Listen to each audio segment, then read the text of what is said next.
it's time to sit back and relax with your favorite drink. And listen.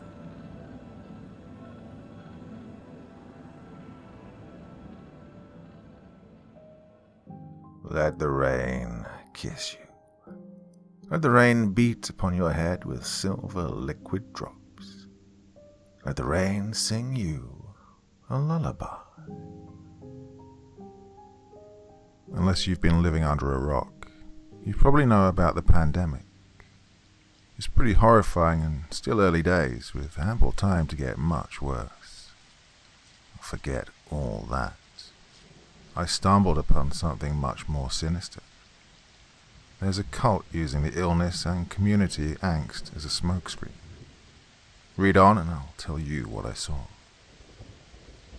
Now, if I was in your shoes, I'd be wondering a few things. Who is this guy? Is there any proof? And why tell me and not the authorities? Firstly, I'm a nobody. I have no background in cults, no fancy university degrees, no stints in the army or emergency services. Just a regular Joe Schmo. Obviously, I'm not handing out my name or any details that might lead back to me. Posting this account is dangerous enough, and I really want to live. That leaves a question of proof, and I'm afraid I have jack shit of that too. Just a picture taken on my phone, itself several generations old with craptastic zooming functions. It could probably be debunked with the right gear and determination, so you'll just have to decide for yourself if I'm right or wrong. As for the authorities, there's not a lot of trust in them under this government. I've given them the same chance as you, but I doubt they'll listen to reason. These are the guys who deny climate change, abuse their office for partisan games, and practice their own version of fake news. Yeah, they'll act when the shit hits the fan and claim ignorance after the fact. The way I see it, if my account goes viral or gets noticed by the right people, maybe the fan won't get too shitty. Well, time to get into it. Down here in Oz, we've been running short of goods in our supermarkets, chemists and other related shops. Toilet paper, aka dunny rolls, were the first thing to fly off the shelves, and you've probably seen or heard a few memes about it. Well, some are pretty funny, I'll give you that. Hand sanitizer was also quickly snatched up, and that also figures into my account. Canned goods, pasta, noodles, they're starting to go, but it's not really relevant here. Well, the thing about dunny rolls is that they take up a lot of space, so the shops don't keep a whole lot of them in reserve. It takes time to ship things from warehouses to supermarket shelves, and most of us are pretty dispersed these days, well, except for the city people. Lots of little supermarkets are tucked into the suburbs, so that's a ton of stores to share stock with. Beyond that, who knows how well the supply system is. When the Prime Minister says it's all fine, I'm not exactly filled with confidence. Yeah, this is the man who holidayed overseas while bushfires raged back at home. I'll give more credence to the experts. It was in a supermarket that I first got tangled up in this cult bullshit.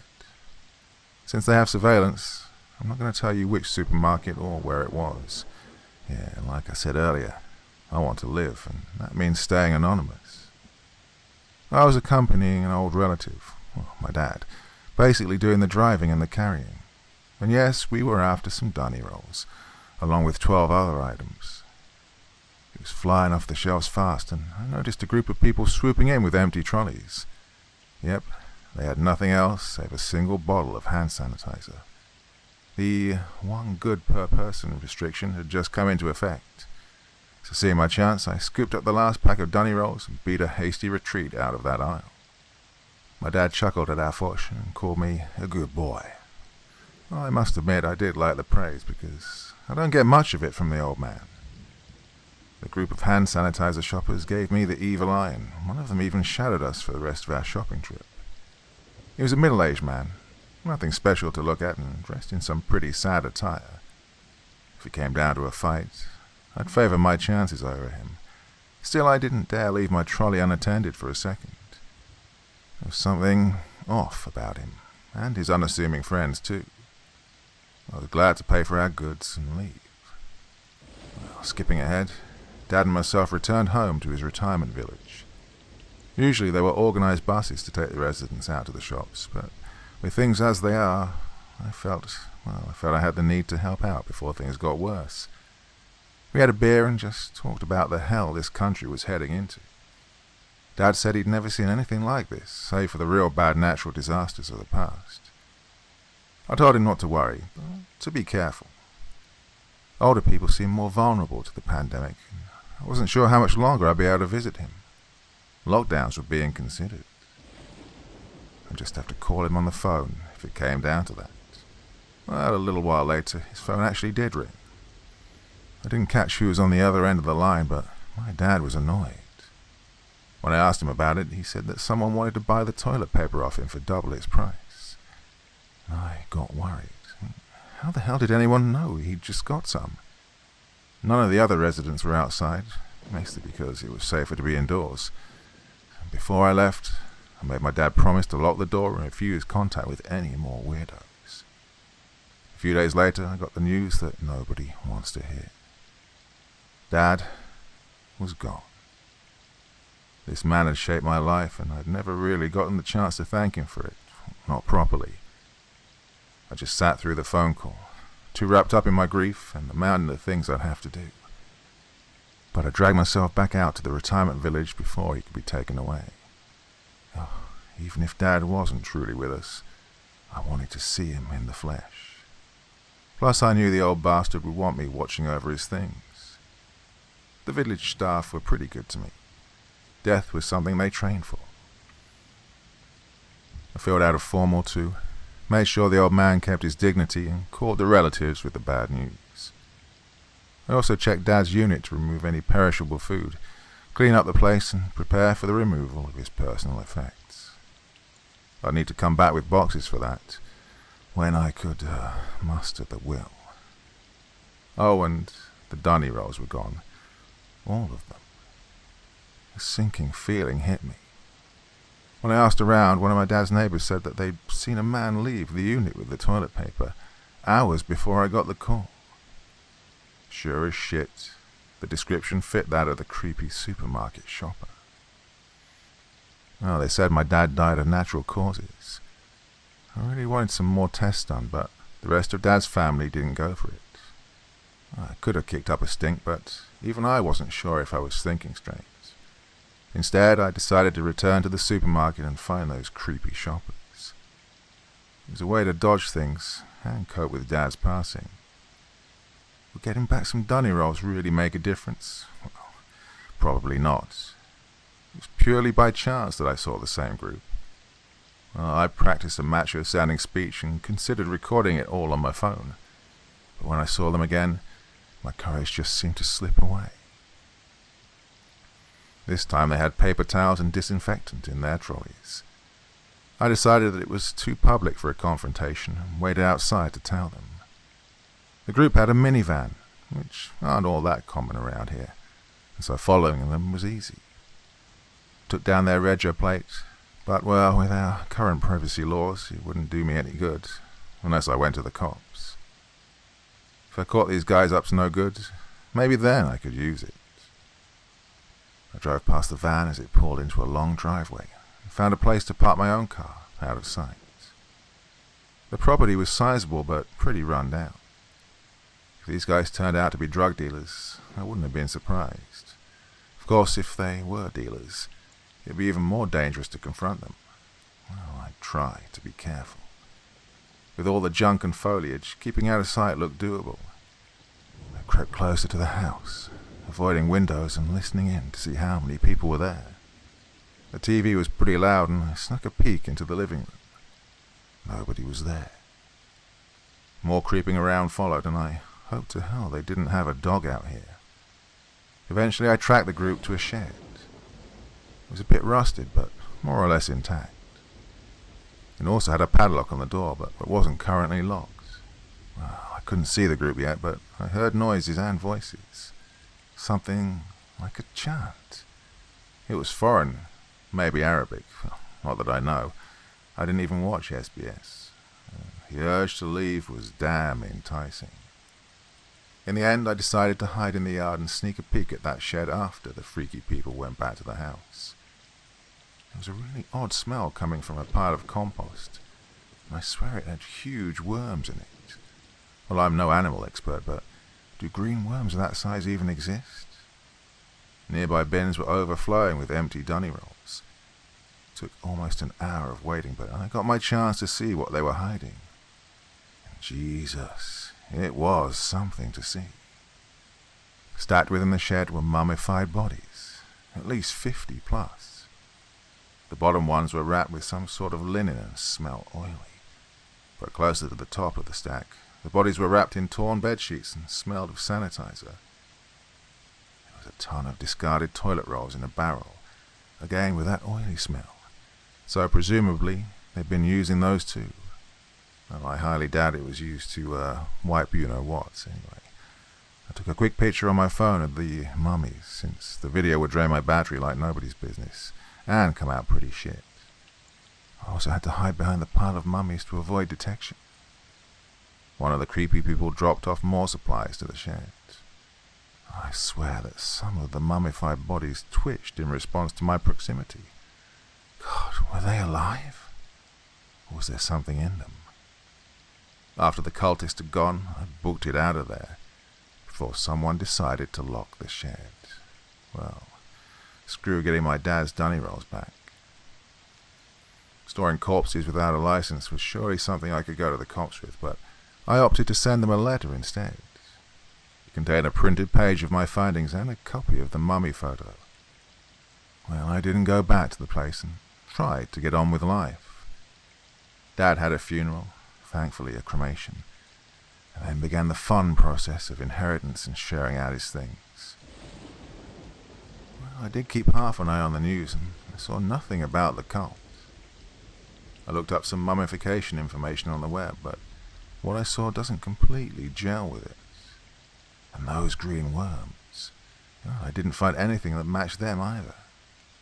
Clearly the cult was up to something different. Well, I could make shit up, link it to the pandemic maybe, but that'd be just me pulling your chain. God, I strongly considered returning there with a can of petrol to burn the contents of that shed into ash. But of course, I chickened out. It'd just be me versus half a dozen crazies. And what if I made things worse? No. Best course of action is to spread the word. Well, maybe you're disappointed in me. If so, that's a fair cop. But if someone strange offers to buy you your dunny rolls, well, I'd take the deal, just to be safe.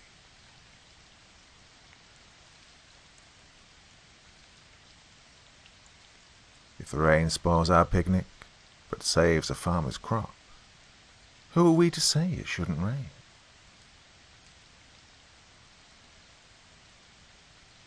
Hey, how have you been? It's been a long time, hasn't it? I miss you so much, and honestly, you're the only thing on my mind these days. I hope you're doing well over there. I used to be really mad that I never got a response from you. Writing these letters is what keeps me sane after you left. I was devastated. Well, still am. Still can't stop thinking about you and when I'd see you again. Well, here's another letter from me. And I know it's a bit late this time round, but the last couple of days have been strange. Oh, how I wish you'd been here to comfort me, to tell me that I'm okay, but, well, you aren't. A little self-pity and a bottle of whatever I can afford to buy with the money I save is the only kind of consolation I get now. Whatever happened last week, I don't think I really understand, but maybe I don't want to. I'm in great pain, physically as well as mentally. I'm in anguish. I don't know why what happened did happen, but it did. There's no denying it. There are monsters in this world, true and real monsters. Scarier than those things that come at us in our nightmares. Maybe this world is a waking nightmare. If you think about it, it is.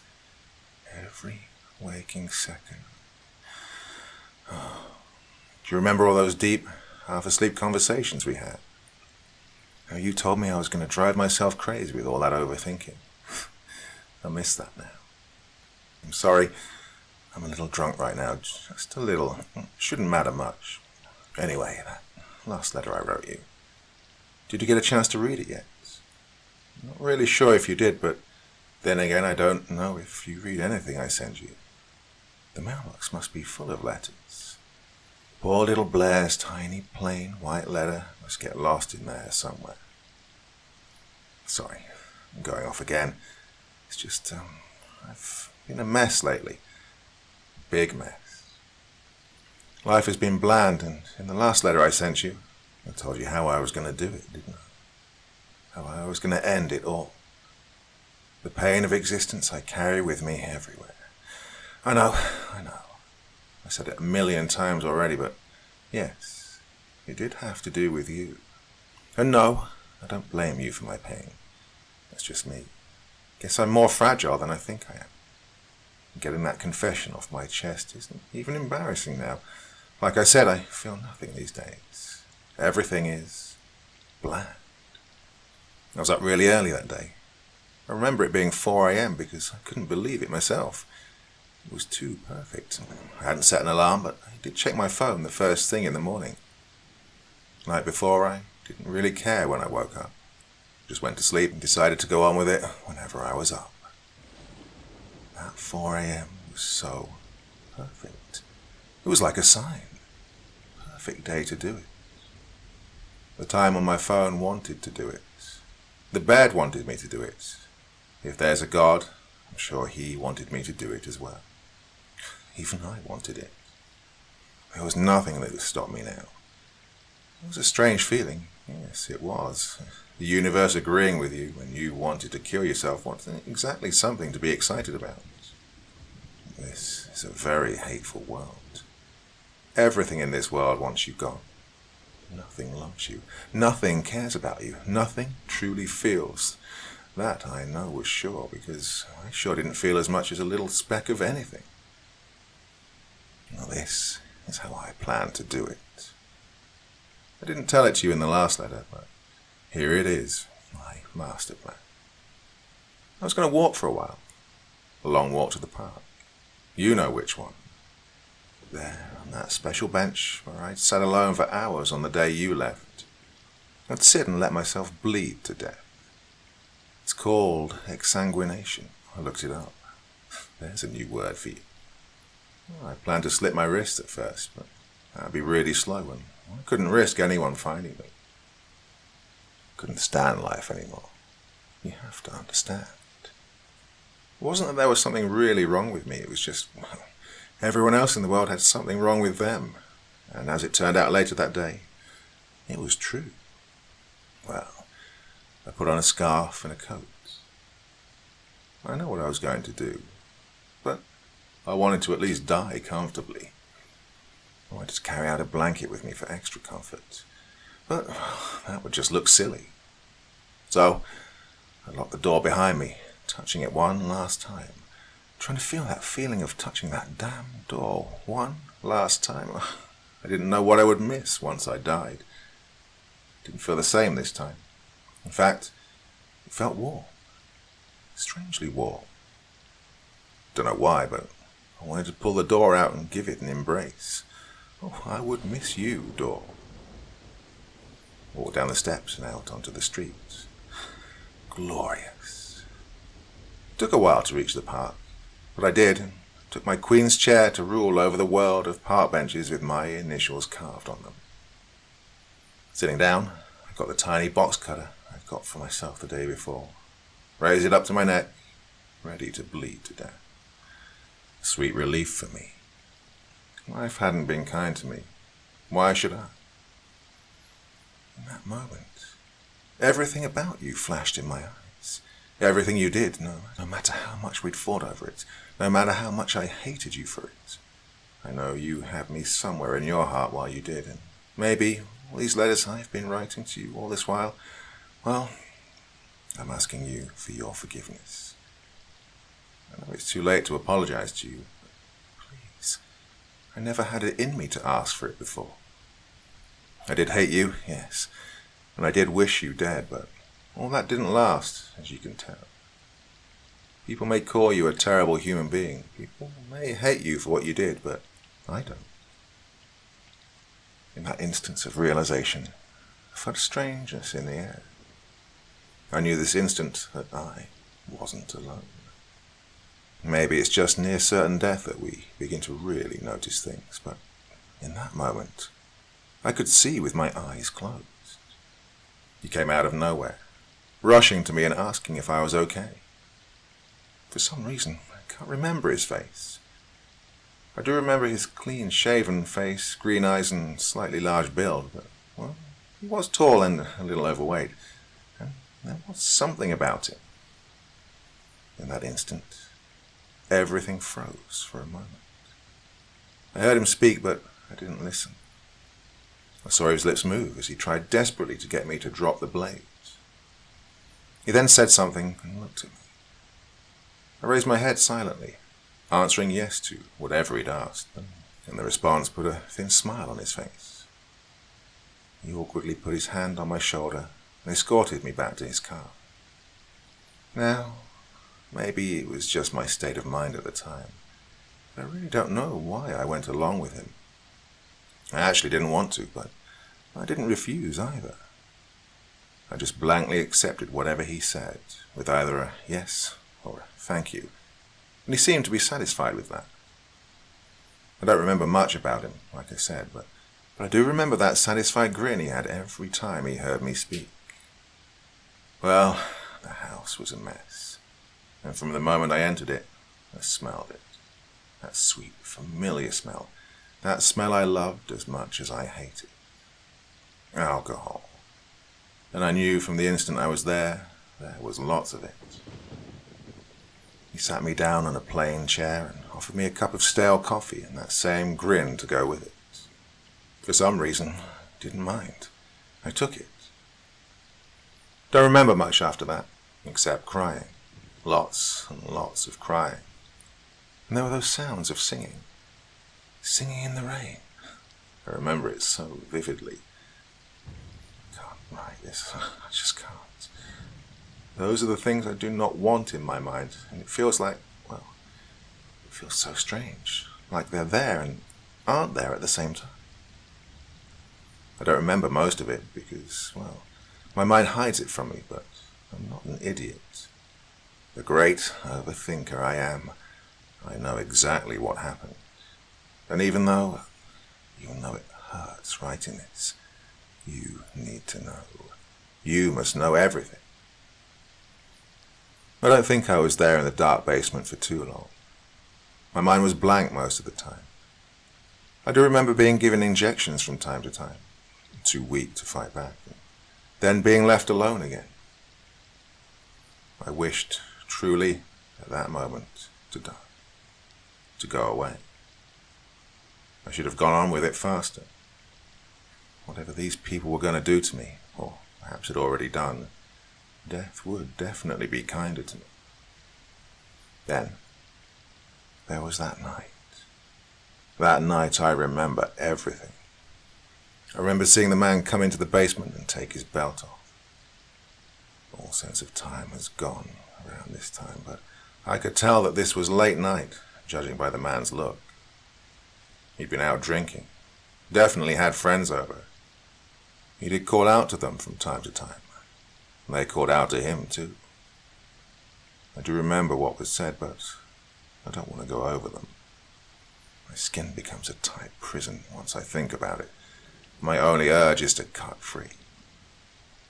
Yes, I did cut myself. Several times, in fact. It's the only way I can breathe. At least, now that is. I don't know, but this body is a strange design. We're all like tiny vessels of red ink. The way this ink pours can tell so many different stories. So much about the person. I'm going off again. I think maybe my drunk mind is trying to avoid remembering the incident as much as me, but if I want you to know the truth, I need to endure it. Maybe a little longer. I'll try my best. I wasn't crying that night. There was something off about tonight. I felt nothing.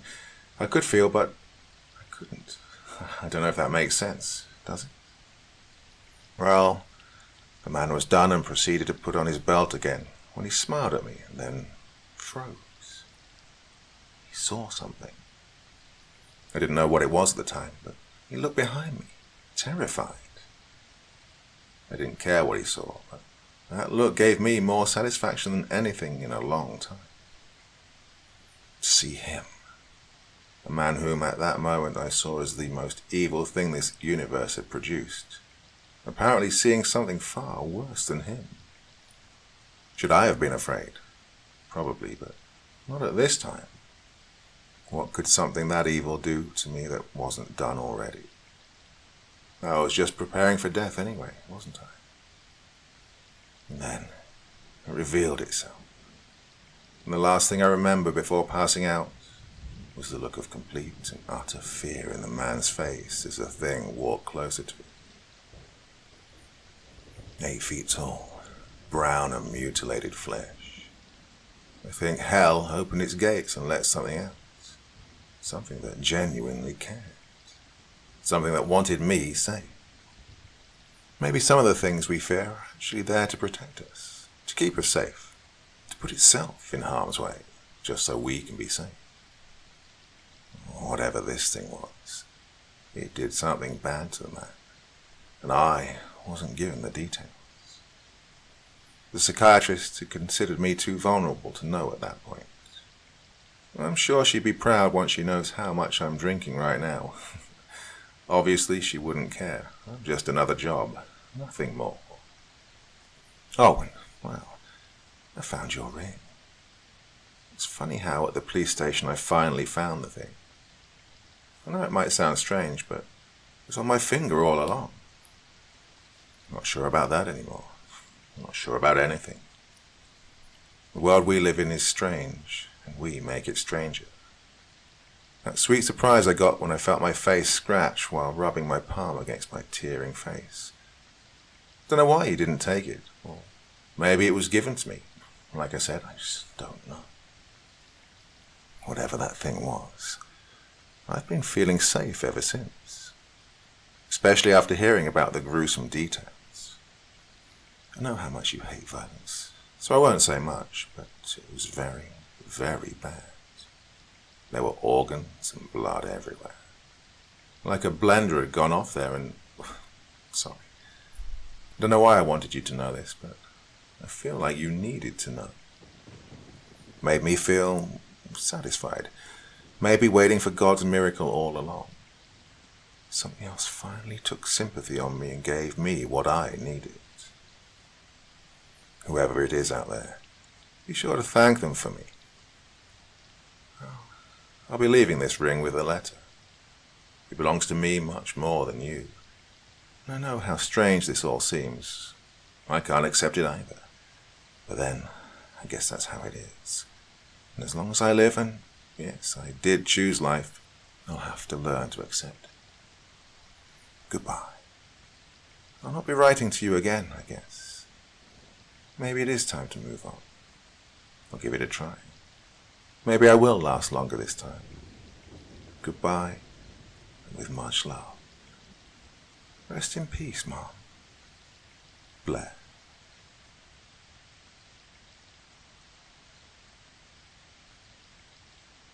The best thing one can do when it's raining is to let it rain. I recently had an odd experience. When I told my friends, most of them thought I was straight up crazy. This happened late this summer. I'd woken up at about 5:50 a.m. on a Saturday. I knew I couldn't get back to sleep. There was just too much crap on my mind. It had been a really long week at work with a lot of stress, and I'd had some, well, shall we say, friction with my girl. So I went out for a drive to clear my head. Can't speak to those of you outside the Rockies, but if you live near the mountains, let me tell you, there's nothing quite like blasting some tunes and driving the mountains in good weather. And so, after minimal consideration, I threw on some metal and set off for a drive. was actually really what I needed. A great start for the day. I'd gotten most of the way to Estes Park before I turned around and headed back home. Oh, the mountains were beautiful. The air was clean and crisp, especially for a July day. With the beautiful scenery, the music and RPMs really got the stress worked out. Sometimes just getting out and letting the miles peel by is exactly the kind of catharsis that you need. The drive got me pretty centered, and when I was back in the suburbs, I'd switched to some less intense music. It was Nightwish, I'm pretty sure. I was just kind of cruising along, not really headed back to the house in any specific way yet, just rather winding down after the drive. When I got back to the general area I lived in, and gotten off the main thoroughfares, I noticed there was a set of signs leading to a yard sale and decided to go check it out on a whim. I honestly don't remember quite which neighborhood I wound up in when I stopped for the yard sale. I swear to God I wish I did. If I did, I could go back and ask some questions, but it's funny how memory works, though. Well, funny in that Soviet Union, not everyone gets dark humor, just like food kind of way. Anyway, I stopped on the opposite side of the street from the yard sale, too close to a fire hydrant. That much I remember, for whatever it's worth. I got out of the car and strolled casually across the street. The yard sale itself was vaguely disappointing. Mostly porcelain chokes, clothes that went out of fashion in the 80s, and bad replicas of boring paintings. However, I was looking for something to buy. I wanted to scratch a whim, if you know what I mean. After a couple of laps around the sale, I noticed something that had passed my attention previously. It was a rag doll. Long black strands of yarn for hair. One red button and one black button for eyes, and a kind of Wednesday Addams dress. It also had one of those name tag stickers with Yvette scrawled across it in broken crayon print. It was super creepy. I couldn't imagine that it was supposed to be anything else.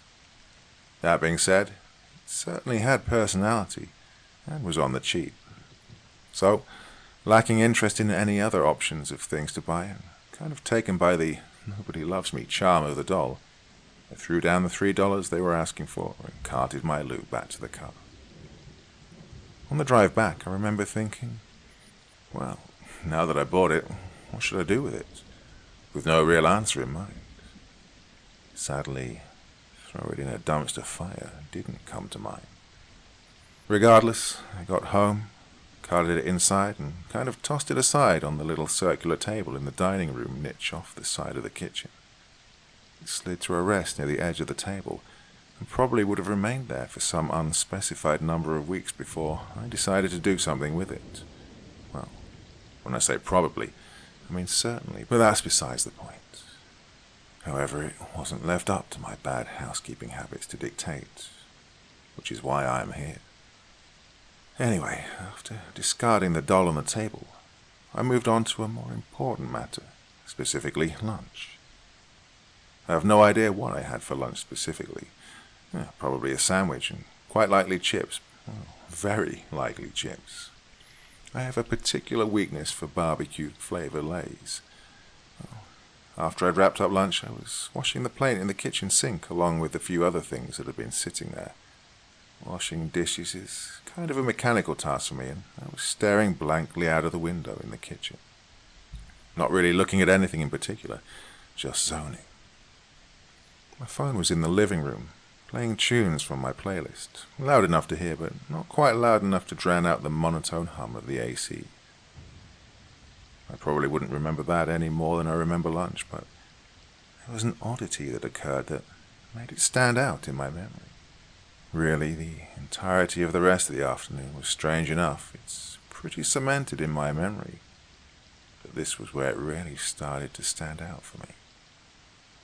I saw a SWAT van pass by, followed by what appeared to be a Benz S-Class, followed by a second SWAT van. I remember I stopped, hand submerged up to my wrist in a glass, my dead-eye gaze replaced with one of notable curiosity. I craned my neck to see if I could figure out where they were going through the dense trees. I don't know if there's anywhere where that would be a normal sight, but it was absolutely bizarre in my area. I live in a relatively secluded neighborhood that has plenty of land and plenty of trees. It's a good place to live. I couldn't imagine what would have needed not only one, but 2 SWAT vans. I mean, there's houses worth plenty more than mine further down the road, and money can equal trouble, but I don't think anyone has quite that much money in this neighborhood. Alternatively, they could have just been passing through, but it's enough of a detour to get anywhere useful. I couldn't imagine why they'd do it. Anyway, after pondering that for a couple of minutes, I pulled my hand out of the cup and went back to actually trying to clean it. The next big event of the day happened only a few minutes later. I'd finished washing the dishes and had moved on to rinsing them and stacking them in the rack to dry. I was about half done with that process when I heard a loud thudding at the front door, immediately accompanied by a commanding voice shouting, "Police, open up." I'll be honest, my first reaction was, what the hell? I mean, I'd seen SWAT drive by, so I should have consciously been aware of what was happening, but it seemed so outlandish to me to have the police at my door that it just didn't click. Honestly, it took me a moment to get my brain into working order enough to even realize I should probably respond. I was 3/4 of the way to the door when they started pounding and yelling again. I was half afraid to open the door, but I figured that they sounded sort of a little bit agitated, and leaving them to sit on the front stoop was unlikely to improve their attitudes. So I decided the best thing to do was to open the door. The rest of my day was, well, shall we say, a right proper cluster. However, if those SWAT officers were wearing body cameras, I really want the footage of when I opened the door. Not saying this was a pleasant experience by any means, and I wouldn't want to go through it again, but I bet my expression was worth $1 million. The police were in full blacked-out armor, shotguns and M16s, and standing in the middle of them was a fellow who was apparently a priest, in long flowing robes, a tall funny hat, and I swear, what appeared to be white body armor with red and gold trim. He was flanked on both sides by fellows who I assume were lesser members of the clergy, as their robes were less flowy, their bulletproof vests less ornate, and they were holding these incense censers. No joke. So, honestly speaking, I couldn't have given you half a reason why SWAT would have been at my door, much less SWAT plus the bizarre combat cleric and his minions. I'm sure my face was the very picture of confusion.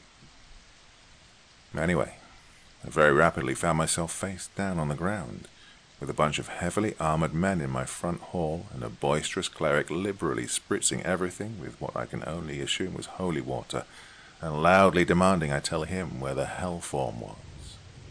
The entire time, the 2 minion priests were swinging the incense things and chanting in Latin, or at least I assume it was Latin.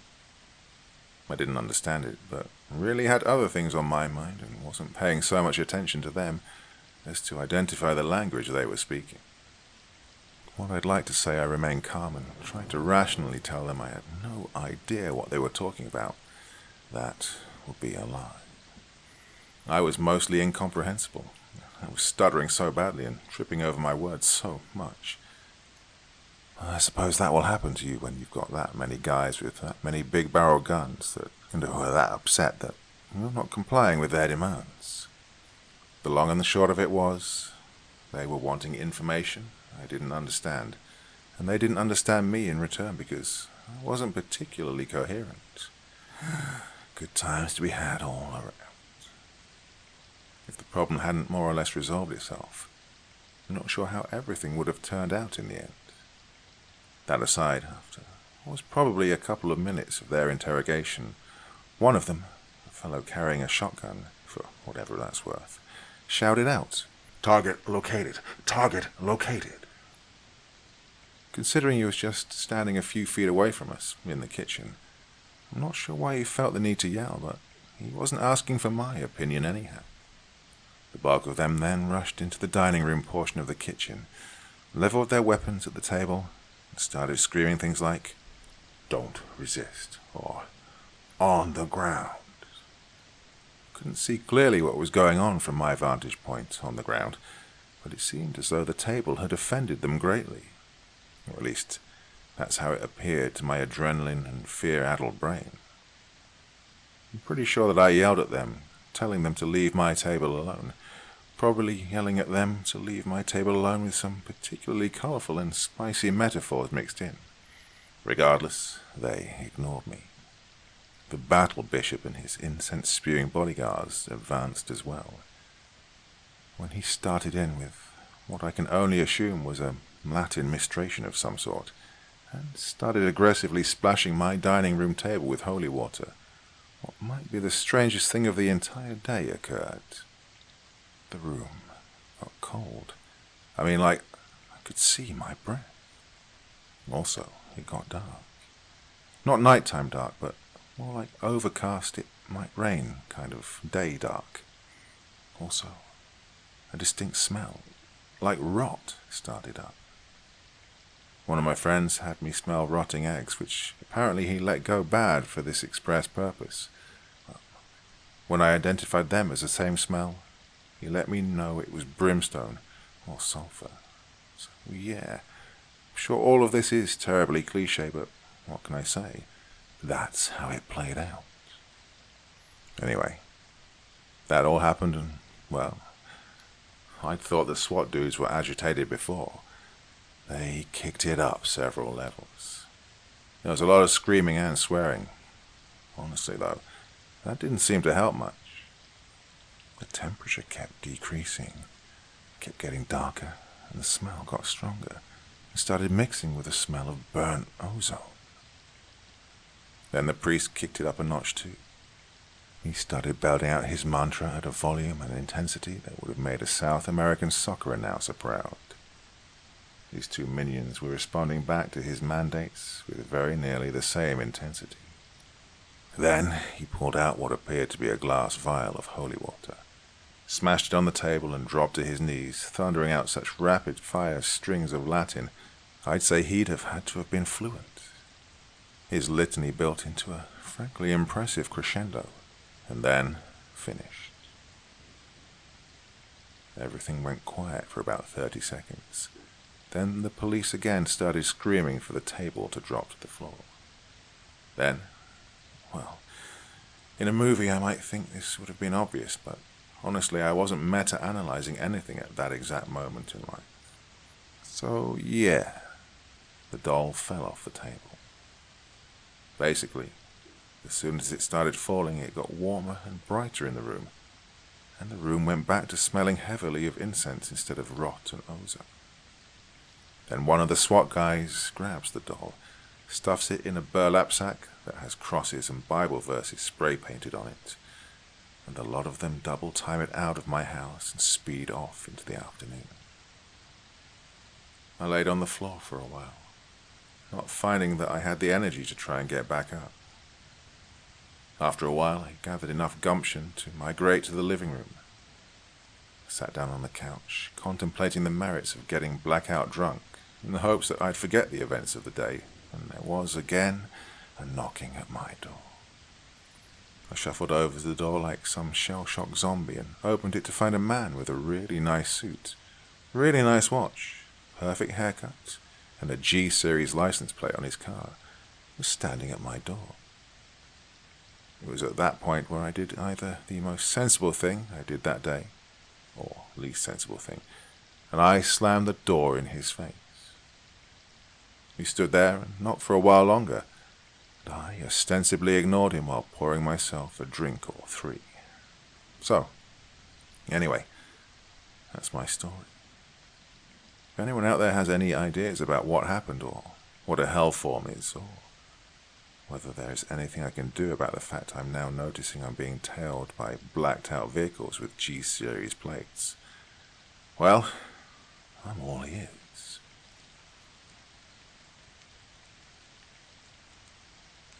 Clouds come floating into my life, no longer to carry rain or usher storm, but to add color to my sunset sky.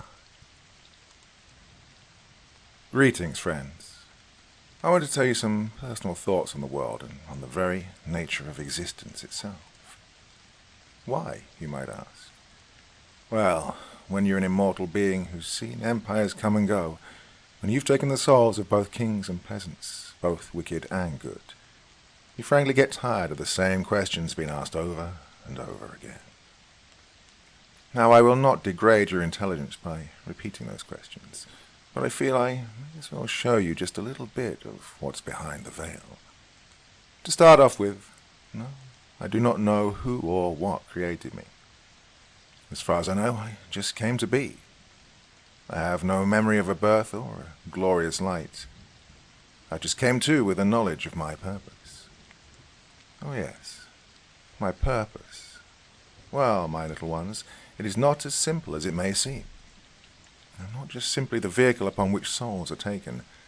No, I'm also the caretaker of those souls.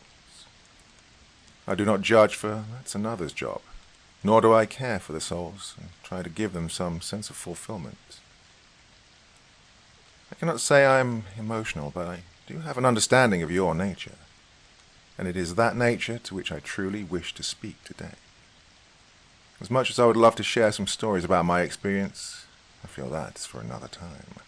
For now, my focus must be on your own nature and the essence of what you are. Your great philosophers and thinkers have long debated the very reason for your purpose here. Is there some bigger meaning to it all? Or are you just meant to live and die, to be forgotten like dust notes in a windstorm? Well, it's both yes and no. I know that sounds overly simplistic, but please let me explain. You exist on a planet that has seen the souls of billions, that is awash with blood and whose very foundations are built on a mound of bones. Every action you decide to take has been copied, or will be. Every turn in the path that you see as new and glorious is in fact another beat-down patch of brush that has been trodden before. So, how can one mortal hope to be significant? How can one of you hope to be different from all the other ants in the mound? To be honest, you cannot.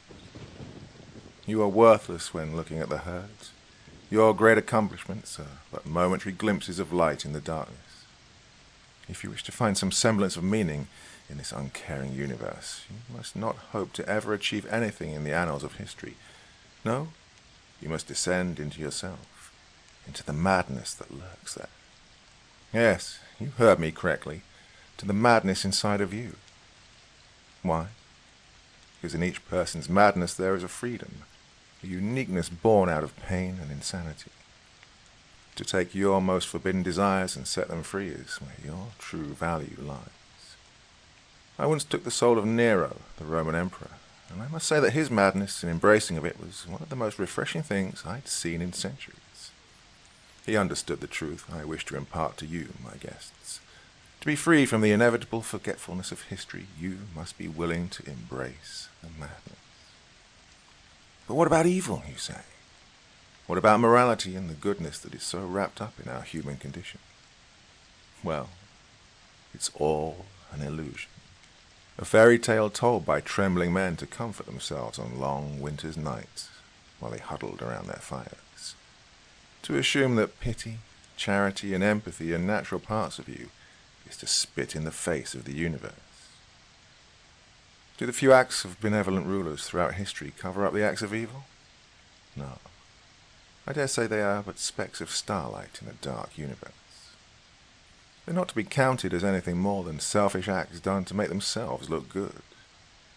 Whenever you humans have been given the chance between an act of good or evil, your first reaction is always to go with evil. What about the tender mercies of a mother with her children? Or the very innocence of children themselves? More hollow and false images. Your mothers choose to be loving towards you out of a selfish desire to appease themselves and prove they are good. They can no more control their selfish whims as I can control when it might rain. Children are not immune from wickedness either. Have you seen the evils children are capable of? Have you seen how quickly they embrace cruelty towards others and themselves? You may try to argue that it's a learned behavior developed by a decadent and fallen society, but you would be wrong. How can a child be programmed at the ages of 2 or 3 to perform acts of violence? I'd say that denying the true nature of yourselves is actually crueler than that of the child. How might that be, you ask? Well, to explain, I'll first have to give you a very simple thought experiment.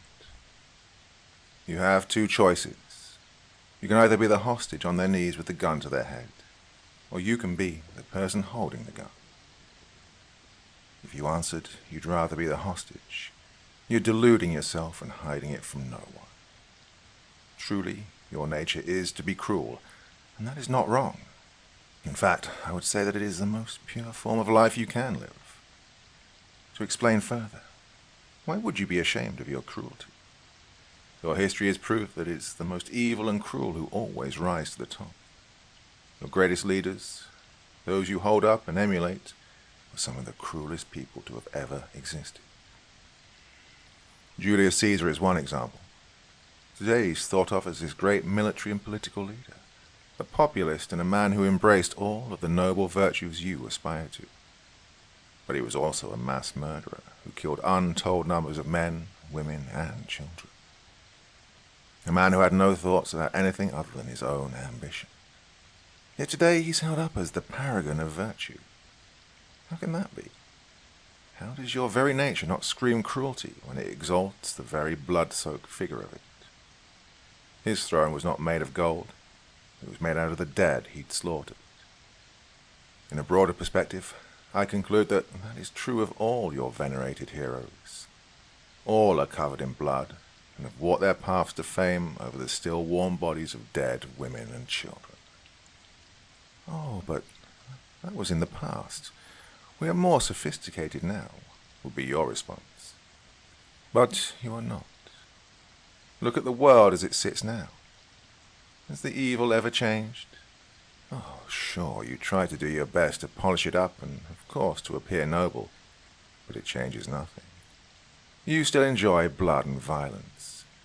You still wish to be there when they cut off the head of the criminal.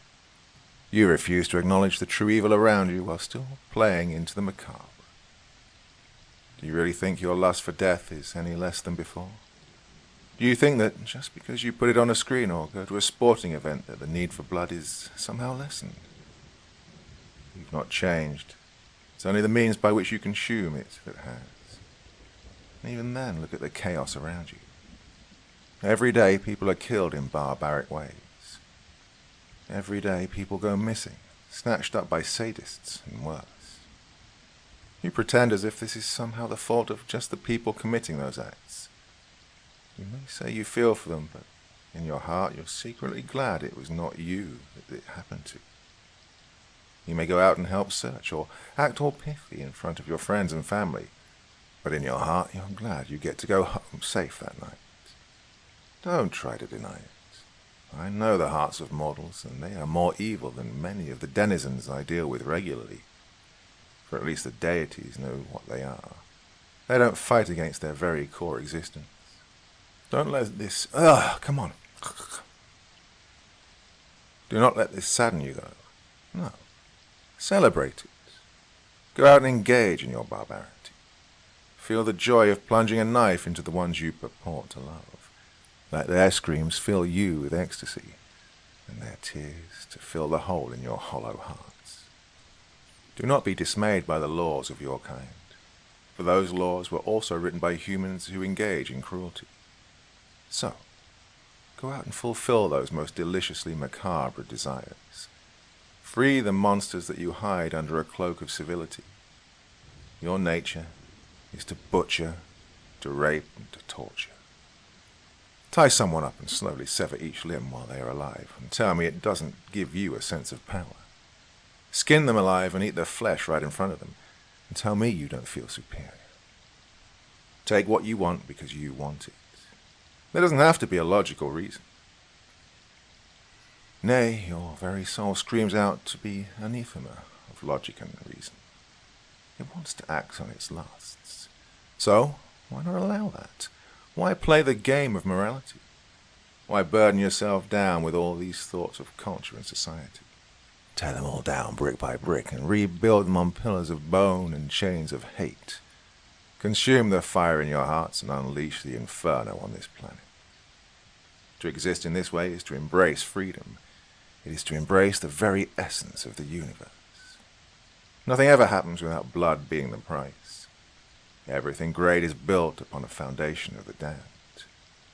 Pitiful and worthless screams of those who are too weak to seize the moment will be your soothing music.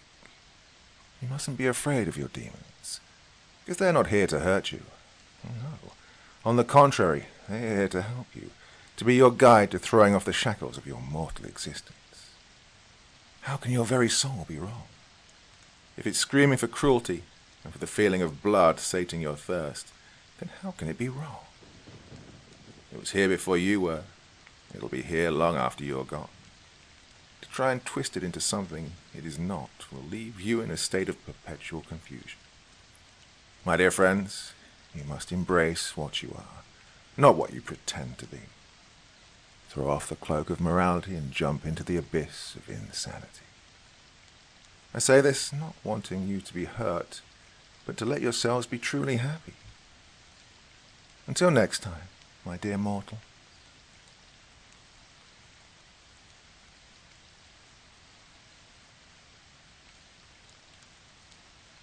The drops of rain make a hole in the stone, not by violence, but by oft falling.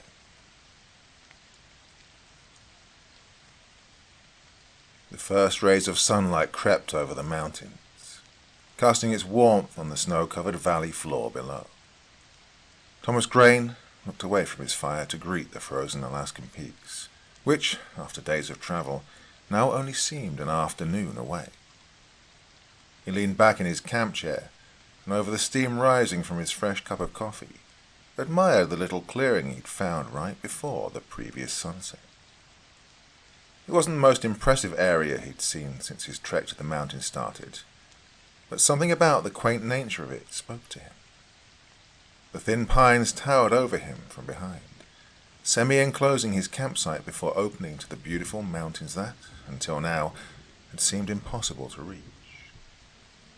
A chill breeze flowed through the opening and around Thomas, rustling the dark hair of his beard and nipping at the exposed portions of his skin on his neck and hands, warmed only by the heat of the coffee he gingerly sipped as he enjoyed the quiet morning he set out to the middle of nowhere to find. The birch trees had a certain quality to him this time of year. The white and brown of the bark contrast against the impossibly finite expanse of snow, and evergreens always stunned him with their beauty, and in his tenure only found these wonders in the center of the last frontier. He was glad that his vacation lined up to send him here early in the winter. If he couldn't have come until January, he would have had to enlist the help of a dog sled to get even a mile outside of any civilized areas. The depth of the snow meant he had to dig for hours to set up camp, wasting most of the few hours of daylight you would get in the Alaskan winter, making travel slow and tedious. Once, when Thomas was sent to western Alaska to work, he had spent more time trying to build shelters to survive the cold than he did on actual movement to the job sites. But now, in early November, the snow was only a few inches deep in most areas, with the wind drifts piling up a few 3-foot berms against steep slopes, making light foot travel a possibility, while preserving the awe-inspiring white canvas of wilderness that Thomas dreamt of when he lay his head anywhere else in the world. When he'd finished his coffee, he put out the flames of his fire and began packing his camp back into his rucksack. As he worked, he smiled as he thought back to a conversation he'd had with his handler just a week prior. His handler, George, let out a hearty laugh that filled the small, dingy coffee shop they'd found in the small city in Chile that they'd spent the last month occupying. There was a stark contrast between the two men. Thomas, who wasn't slender by any means, paled in comparison to the mountain that sat across from him, his form barely able to be contained by the booth it occupied. "We've been on the trail for almost 18 months, Thomas." George paused to sip his coffee from a cup that looked comically small in his large hands. And you're telling me you want to take your leave hunting deer in Alaska? I don't see what's funny about that, Thomas replied with a smile, knowing well why George found it unbelievable. No hunter I've ever met wants to go camping, Thomas. They go find a beach somewhere, take a break, get their mind off things. Not go hunting deer in the most dangerous place on the planet. Third most dangerous, Thomas corrected his lifelong friend. You serious?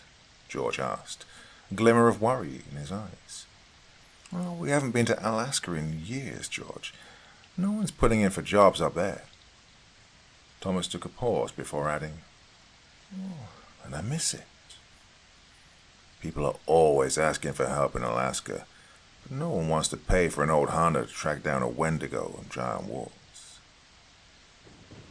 Well, I've already planned the route. Delta Junction hasn't had any reports in decades. It's safe.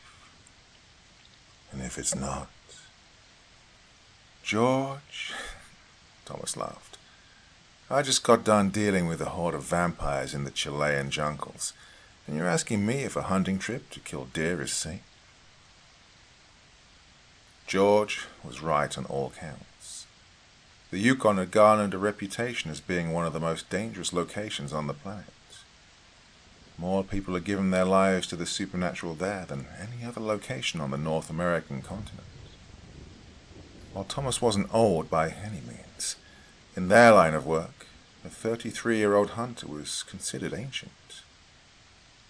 Most hunters are either dead or retired by the age of 26, their self-preservation winning out over their slowing reflexes, and their fortune amassed, giving them an easy life.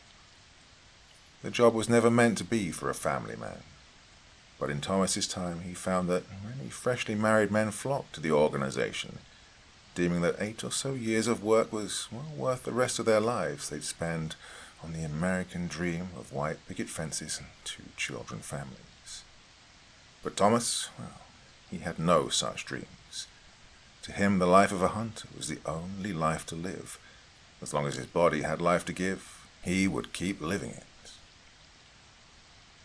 The organization recruited Thomas when he turned 18. An American company that spent their time ensuring the legends and horror stories that filled the world's media stayed just that, stories. They sent hunter and handler pairs across the world, quelling the threat of cryptids and demons for the highest bidders. The handler would be sent to the surrounding towns of the target location to gather information on the threat, and the hunter would be in the thick of hell, as George would describe it, to handle the bounty. Being good at your job meant that a team would receive only the highest paying bids, putting them in the same location for weeks, sometimes months at a time. And in Thomas and George's tenure, they received the reputation of being the best in the business. Normally, a handler would have 5 or 6 hunters before they reached their retirement age of 40. George, being only 1 year away from retirement, had only 2. Thomas met him when he lost his first hunter after they'd been working together for a year, having lost his life to a creature aptly named the Howitzer, adding to its long list of kills. At the time, George had already counted the doe-eyed 18-year-old as dead, having been assigned the same bounty that took his friend. He was ready to forget the kid had ever existed, until, after only 3 days, he reported back to the same diner they'd met in, brandishing a fresh wound on his cheek and a single giant tooth as proof of his prize. George knew that he had something special then, and after 15 years, had not been proven wrong. Thomas knew George worried about him. It wasn't uncommon for a hunter to enlist the help of another team. However, Thomas, against his handler's wishes, refused the practice for the last few years. His feats and accomplishments were only added to by his solo treks into the wilds. But Thomas didn't do it for the fame. While there were many rumors, most being tales of his bravery or beliefs that he had anomalous powers, only Thomas knew the real reasons, and only he would know. Even now, Thomas knew that George would be in his penthouse in Las Vegas, worrying about his hunter, standing tall in the middle of nowhere, Alaska. Population 1. As Thomas hauled his rucksack onto his back, he placed his thoughts about George into the back of his mind. He wasn't here to reminisce about his work. He was here to get away from the hunt. He was here to leave behind the horrors that had stalked the world, and, at least for a bit, be a normal person, doing a normal thing. He picked up his SR-25 from its resting place on a nearby log and let his gaze rest on the mountains, drawing in its beauty before raising his shemagh over his face and stepping out of the clearing. With luck, his next camp would be resting in the shadows of those giants before him. Hours had passed, and the sun began drawing the end of its arc across the clear skies above him. Thomas had made good ground since the morning. He checked his Garmin watch to see that in the last 5 hours he had covered 15 miles. The mountains were now only a few hours away, and by his judge of things, did seem close enough to make camp at the base of them before nightfall. Something seemed off to him, though. Even in the dead of winter, there was always some type of life, always moving through the forest. A snow hare, a fox, a caribou. It didn't matter the size, there was always something. Save for a few birds he'd seen when he left camp that morning, it was almost like this part of the forest was empty. Well, that seemed impossible for Thomas. When he was sent into the Russian taiga to assist as hunter in the tracking an ancient witch, known for her ferocity and complete decimation of ecosystems, there were animal tracks and presence of life to be found everywhere. Here, there were none. No sound of wolves' howls filled the air. Creatures didn't jump from limb to limb in the trees. It was almost as if Thomas had mistakenly stepped into a different, dead reality. Odd enough as the situation Thomas found himself in, he didn't feel like he was in danger. Over his career, he developed a sixth sense, a gut feeling to when danger would occur. He always felt watched when on mission, like at any moment a denizen of the night would spring from some unknown hiding place and drag him down to his grave. But the peace of the forest was impenetrable. The wind still blew, dancing to its own frozen song. The sun shone its victorious bright lights, and, besides the utter absence of the wildlife, nothing felt wrong. Maybe nothing was wrong. As he approached a clearing and stepped through the trees, he knew, though, something was. Before Thomas was the remains of a campsite. 3 colourful tents sat in tatters. A cooler looked as if it had been thrown, with its contents across the field, and just as the forest he'd come from, no life was present. "Oh, you've got to be kidding me," Thomas sighed. He checked the chamber of his rifle to ensure he had a round ready, and began his approach to the ruins. He made his approach slow, listening over the crunch of each footstep for any sign of life at the camp, his rifle itching to be raised at the first sign of movement. Thomas scanned from tent to tent, to the edges of the clearing, then up to the tops of the trees, looking for anything that could be waiting to pounce. He'd been ambushed like this before once, in Mongolia. A group of cultists had been possessed by their pagan god and built destroyed camps in the desert to lure in unsuspecting travelers for more sacrifices. When he got close to the camp, the group emerged from the sands with their sabers, thinking they'd made an easy kill. But, well, even then, vultures flew over the skies. It did nothing for his nerves when he made it to the first tent. This one was the most intact out of the 3, with only small holes in abundance throughout the sides of the fabric. Thomas noted the remarkable resemblance to bullet holes, as if someone had taken an automatic rifle and slew whoever was resting inside. He readied his rifle and sidestepped around the tent to the still-closed entrance. He closed his eyes and took a deep breath. readying himself for what he would find on the other side of the fabric door. Slowly, he undid the zipper.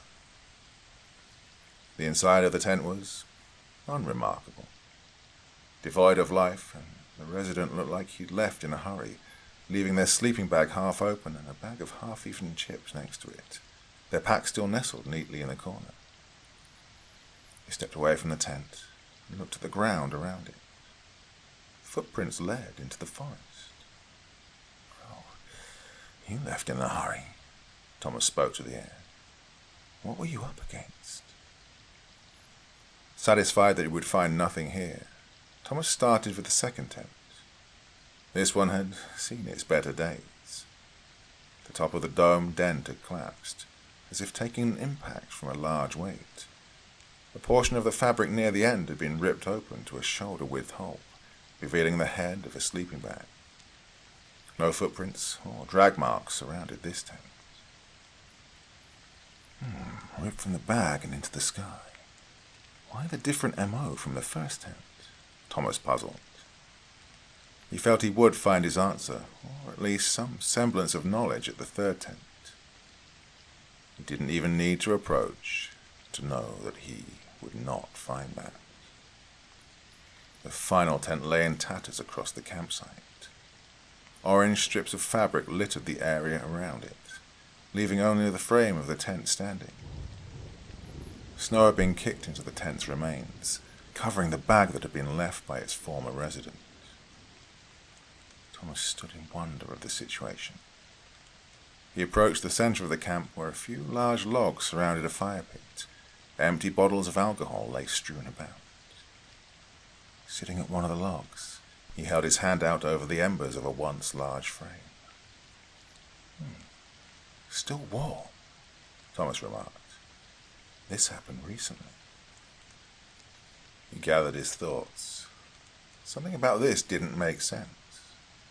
3 tents, all attacked in different ways.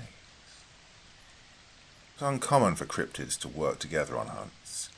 Different species usually preferred to stay on their own, segregating their parts of the animal kingdom.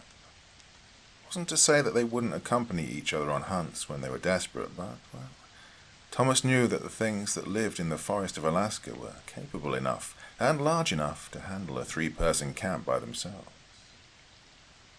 He would have seen scuffs in the snow, where the creatures would fight over the remains of those they killed, greedily picking over the meager scraps 3 people would provide. The weirdest of all was that there was no blood anywhere in the camp. With the ferocity the camp had been attacked, there should have at least been some blood, but Thomas found none. Just like the rest of the forest, this place was dead. The only proof anything had been there were the ruins he now occupied. The only clue Thomas had left to go on was the footprints he'd found at the first tent. If he wanted to know what happened here, he'd have to find out what happened to that person. Before he rose from the log, Thomas spotted a box half buried in the snow next to him. Picking it up, he found it was a frozen but still usable box of ammunition. .308 caliber, the civilian equivalent round his 7.62mm rifle was using, close enough to allow it to fire. Not seeing a rifle at the camp, at least Thomas knew his survivor was armed. However, he wasn't sure how much that would help them, or if they were still a survivor at all. As the sun drew lower still from its perch in the sky, Thomas reached the edge of the clearing. He looked back, over the campsite, and to the mountains which, for so long, was something that called to him at arm's reach, now seeming impossibly far away. With a deep breath, Thomas followed the footprints into the woodline. Thomas tracked the prints for around an hour.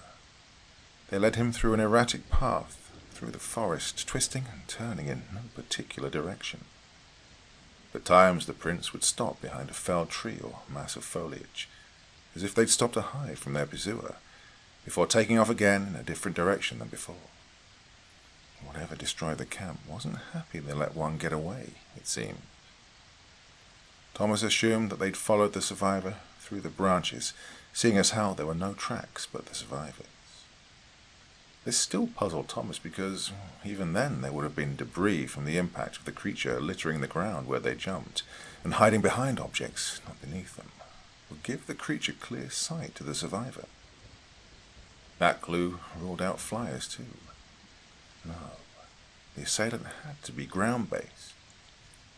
The only thing that made sense to Thomas at this point was a spectre of sorts, ghosts or demons with little to no tangible effects to the world around them, unless they were extremely powerful. Thomas had dealt with them before, on many occasions in fact, but even they would leave signs of their existence. For the life of him, Thomas could not figure out what this creature was. As the sun dropped lower in the sky, its light no longer produced the warmth it had given the world throughout its time over the forest. Thomas drew his shimar higher across his face, leaving only a slit for his eyes. He was starting to get worried. Tracking the footsteps through the dark would be a challenging task, especially with the possibility of an unknown creature stalking the area. He'd need to find camp soon, but if he did, the chances of the survivor still being alive would decrease from slim to none. So he would press on, deeper into the unknown. Something told him he had to. It was then he felt it. As the light began to fade, giving way to twilight, Thomas felt that twisting knot arise in his stomach. He wasn't alone anymore. His senses came to high alert, eyes scanning his environment, ears straining in an attempt to hear the slightest breath that was not his own. There was no sound, no movement, but Thomas knew he had just become a target. A hunt was on. His pace quickened, lining up with the frantic steps of the tracks he'd been following. He wanted his target to feel like it had the upper hand. In his peripherals, he caught a flicker of movement between the trees 30 meters away. It was fast, quiet. Still, Thomas moved forward. The dead forest never felt so alive. The tracks took a right turn, heading up a shallow embankment. Thomas followed them, and whatever was with him gave chase. They took him to the bottom of a shallow cliff face. As he moved much as he thought the survivor was at this point in their journey, he saw that they were running too. There was a hole in the cliff, a cave, and the footprints headed into them. He heard them, their scurrying feet through the snow, walking and then running, then thud. Thomas turned to the direction of the sound, raising his rifle. About 10 meters from his barrel sat no creature. There were no footsteps, no sounds of his assailant. Instead, nothing more than a sapling stood before him. A single growing tree among its siblings of giants, birch by the looks of it. But why, in the dead of winter, did this child have green leaves sprouting from it? The forest had returned to death. Thomas was alone once again, save this sapling that defied what Mother Nature had instructed it to do. The weirdness of the situation overpowered him, and the twisting feeling in his gut ensured Thomas that he was not safe. But he had found his survivor. When Thomas stepped into the cave, he was greeted by a tunnel that twisted and turned for about 20 meters before he saw a light coming from around a bend. There was a fire here, giving Thomas hope that his next clue to the situation was alive. He took a few more steps before hearing rustling from in front of him. "Help!" Thomas began to speak when he got to the corner, but his greeting was cut short by the report of a rifle and debris falling from the wall beside him. Planting himself firmly against the cave wall, ensuring that he would not be the next thing to be struck by a bullet, he spoke again. "What the hell are you doing?" Thomas yelled into the cave. "Please, just go away." The voice was a surprise to Thomas. He hadn't counted on his survivor being a woman, especially one with a voice that filled the air, such as hers. Soft and sweet, even when panicked. "Did you come here from the camp?" Thomas replied to her, ignoring her pleas. "I have a gun. I know how to use it." "I'm not here to hurt you," Thomas spoke calmly. "I found your camp a few hours ago. I tracked you here. I'm a friend. I'm here to help." "No," reply. "Yeah, I know you're scared," Thomas continued. "I can help you, but you need to let me." "How do I know that?" the woman joked back. She was afraid of Thomas. It made him think that whatever she'd seen looked close enough to human to be mistaken as one. He could possibly even talk like them. You're alive, aren't you?" "No," response.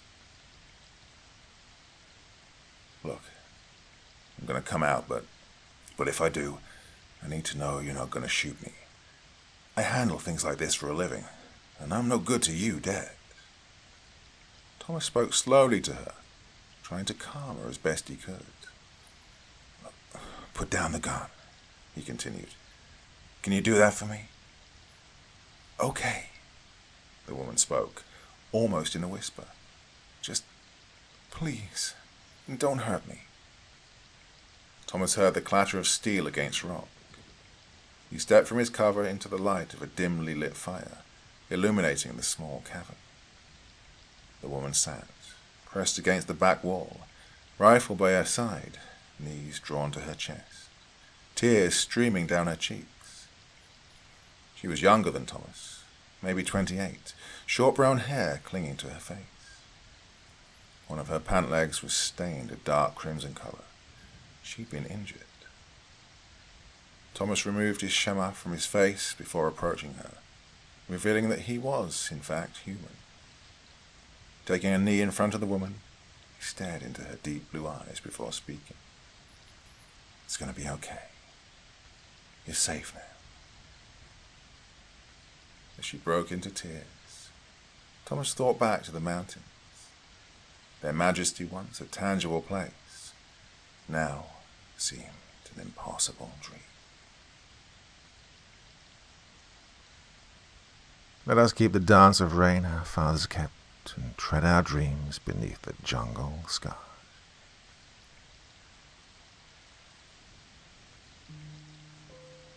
It has been said that man produces evil as a bee produces honey, but that no evil can happen to a good man, either in life or after death. He and his are not neglected by the gods. Nevertheless, the line between good and evil is permeable, and almost anyone can be induced to cross it when pressured by situational forces. And thus goes tonight's story, my dear friends, a tale of good and evil. Straight from Dr. Creepin's Vault, the subreddit I set up so you could share your stories with me and I could read them all for you. So now, on this fine Friday evening, it's time once again for you to sit back and relax with your favorite drink and listen.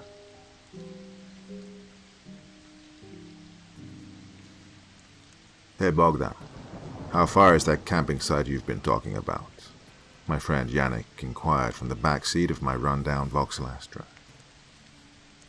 It was a truly beautiful early afternoon, driving beside the roadside tree line in the north of Scotland. Me and my two closest friends decided to go on a camping trip, a refuge from all the deadlines we had to meet. The weather was perfect, the sky was impeccably devoid of clouds, and the air was still. Not far, really, Ian. Just a few more miles and we're there. Will your banger get us there, Danny? Vihan laughed, his face planted into his brand new phone. I can't find a lake anywhere near here. You don't? Really? I thought Google Maps had everything nowadays. Did you search for loch instead? Yeah, still nothing. Vihan looked at me with a sliver of frustration. Road trips weren't his strong suit. One of the reasons we decided he should take the passenger seat at the front. I hope it's close. It's really close, I promise you, my friend. I hope we get there before we die, Ian murmured from the back, winding down his window. Fuck, it's cold round here. Well, my friend, we are pretty much at the end of the world. There's nothing past Perth in the north, our Indian classmate surmised. The three of us met 3 years ago at the opening ceremony at Edinburgh University. We were equally lost in our surroundings as well.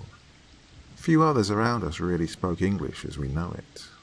Vihan told me he's from Mumbai, a rather big and gloriously colourful city in India. Yannick was born and raised down in Blackpool, his Polish parents immigrating to the UK some good 30 years ago during the collapse of the Eastern Bloc. At least he understood the locals a bit and could translate for the two of us. We are a motley crew, aren't we? Ian remarked, looking at the rented camping equipment which kept him company in the back. His long, barely coordinated legs struggled to find a comfortable position. Other times, his well-mended blonde hair would be a magnet for the girls, but now it just looked weird, pressed against the roof of the car. I found it funny how he put a huge jacket on top, but still wore shorts underneath. When we are done with uni, we should go visit your place in Bulgaria. I heard it's warmer there, Vihan joked, knowing full well anywhere else in the world is warmer than God-forsaken Perth. After spending 3 years out here with the reindeers, I think me might want to go to your place, my man. Yannick swung forward, tapping V on the shoulder. Guys, we've arrived. I slowly drove the car off of the smooth tarmac and onto a tiny stretch of dirt road, the final obstacle between us and the promised land. 20 or so minutes later, cheerfully filled with protest and remarks, we arrived at our destination. A small, pristine lake lay there hidden from human civilization, untouched and undefiled. As its waters slowly drifted downhill around the rocks and behind the hill across, we started unpacking our homes for the next few days. I'll give it to you, Bogdan. This place is epic. Ian took in the dense, cold mountain air and exhaled a cloud of steam. The smile finally returned to his face after the stiffening trip. Vihan was still shaking, but he seemed to be regaining his own colour. He was a smaller guy, of darker skin complexion and with rough, messy hair. Nevertheless, he was also in his element in the great outdoors. I'd barely had time to take in the view when he got the tents out. Soon enough, he started issuing orders as to how we were supposed to set up camp. You must be thrilled to finally walk on solid ground, my friend. I turned to him while trying to drive down one of the anchors. It's a simple task, but somehow I was capable of failing it. Here, let me help. He basically yanked the piece of steel out of my hand and, with a single blow of the hammer, drove it in halfway. It's about reading the ground. You're strong. That's my problem. I scratched myself behind the ear. Why, my friend? I'm just helping. Well, if we were having a wrestling competition, you'd definitely win, my friend, I laughed. But why would we have a wrestling competition, Bogdan? What did I ever do to you? V smiled, fully aware I was about to propose something he wouldn't like. Well, it's a matter of survival, really. We have 2 tents and 3 people. One of us stays outside and freezes. You petty bastard, Ian intervened. Don't even think you can make me and Vihan sleep in the same tent again. It seemed he still bore ill memories from our last camping trip. Honestly, he had a point. I got an air mattress for the car. One of us can sleep there. You sleep there, Bogdan. That Astra stinks like hell. Ian smiled in relief. Hell? That's harsh. The old banger got us this far into the wilderness. Show some respect. Vihan quickly gave out a salute in the direction of the Vauxhall. We all laughed. "Hey, Wotan, why don't you set up the chairs and table? Maybe start something on the grill," Yannick suggested. "I'm hungry like the wolf." "Well, sure thing. Any preferences?" "Anything goes, if you ask me, but hey, ask V. He's the vegetarian in the group." Ian smirked. He wouldn't grace a table with his presence if it didn't feature stuff that was moving and breathing at some point. And that sparked a lot of debate with our Indian friend, who was not only vegetarian, but also quite passionate about it. "My friend, I packed myself some stuff in the blue boxes. Just please put them to cook before you put the corpses on." He glanced over at Ian, who was definitely annoyed. After all, that meant he'd have to wait 15 or so more minutes before he himself could dig in. "Now, don't kill each other, guys. Look, it's gonna be okay if you just relax and breathe," I giggled.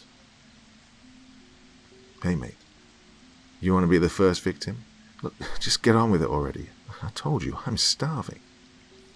Yannick had a short fuse, even more so when he hadn't eaten. I decided I should heed his advice and get going. I got the chairs, the table, and the bag with the cooking supplies, and set up a small dining area in between two pine trees towering beside the lake. Soon enough, I got Vihan's veggies cooking, followed by Ian's Asda meatballs. He bought well over 2 kilos of them, which was a bit perplexing. "Hey man, you sure we'll be able to eat all this today? I was kind of thinking of roasting some corn for myself." "Yeah, sure. It won't go bad. It's ball-cracking cold here." Ian looked my way, his eyes fixed on the little gas grill. "You're right. And I tell you, I'm a freaking master chef. Just look at them." I pointed at the now semi-done meatballs. "We might have to fight the wolves over them. Count me in." "What? Wolves? You're joking, right?" Vihan started scanning the surrounding area. He's an interesting character. I found it hard to tell whether or not he was actually worried or just messing with me. "Oh, they're so big the locals call them demons," I said matter-of-factly. "You come here not knowing?" "Well, we're done with the camp, Bogdan. Do you need any help with the car?" Ian interrupted. "No. The mattress came with a pump. You plug in the lighter. I think I'm going to be okay." "Good thing you're driving an antique. New cars don't have lighters anymore."